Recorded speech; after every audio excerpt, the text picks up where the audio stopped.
Are about to take a live look at the Vatican now. Pope Francis remains in critical condition in Rome tonight. The Vatican says the Pope suffered a prolonged asthmatic respiratory crisis.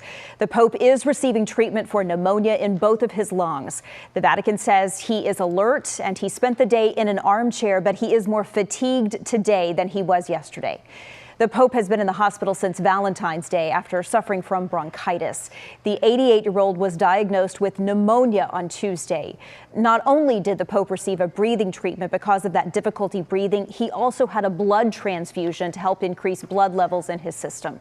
Now, Francis has been Pope since 2013. We spoke with Bishop Michael Olson of the Fort Worth Diocese this afternoon. He is asking for prayers for the Pope. Well, I think most of all, the most important thing that they should do is pray.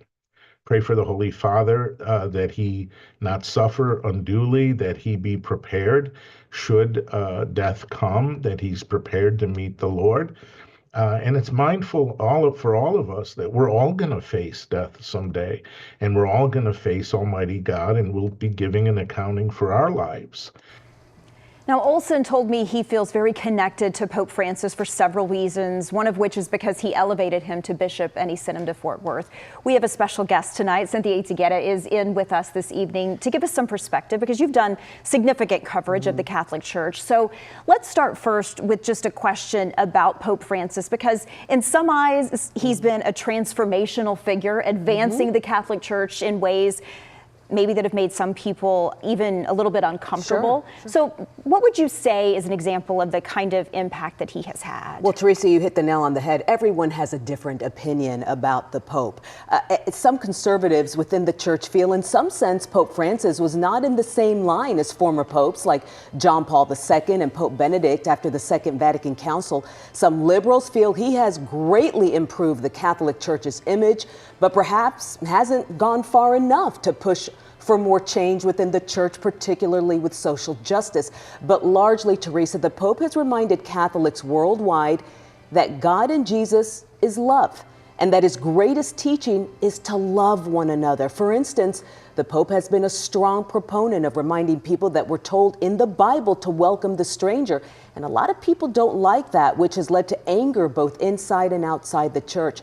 Francis can be very off the cuff, and his remarks have angered some and made others very proud, Teresa. But he has always stuck with the same overarching message that God is love. He's definitely presented himself as a Pope of the people as well. Okay, so if Pope Francis does pass, we know that a name that's very recognizable in North Texas will play sort of an outsized role. Can you explain how the former bishop of the Catholic Diocese of Dallas, Kevin Farrell, will be responsible for things? Yes. Cardinal Kevin Farrell.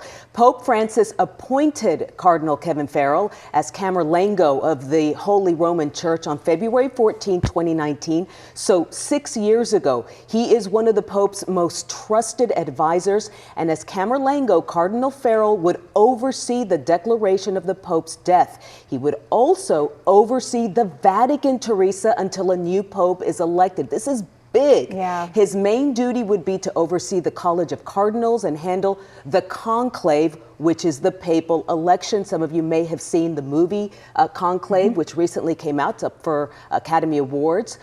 Cardinal Farrell was beloved as the bishop of the Catholic Diocese of Dallas for the 10 years he was here. He has a lot of very close friends here who I have spoken with today. They are all praying for the Pope and for Cardinal Farrell, who must be very concerned right now for Pope Francis. And I know Cardinal Farrell would ask us to pray for the Holy Father, as Bishop Olson has.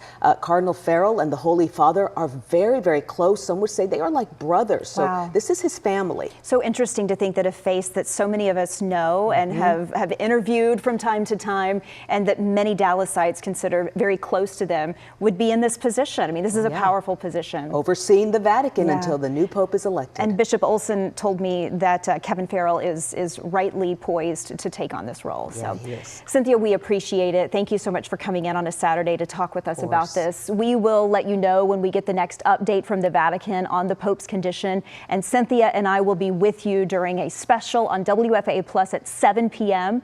We will be speaking with a historian from the University of Dallas.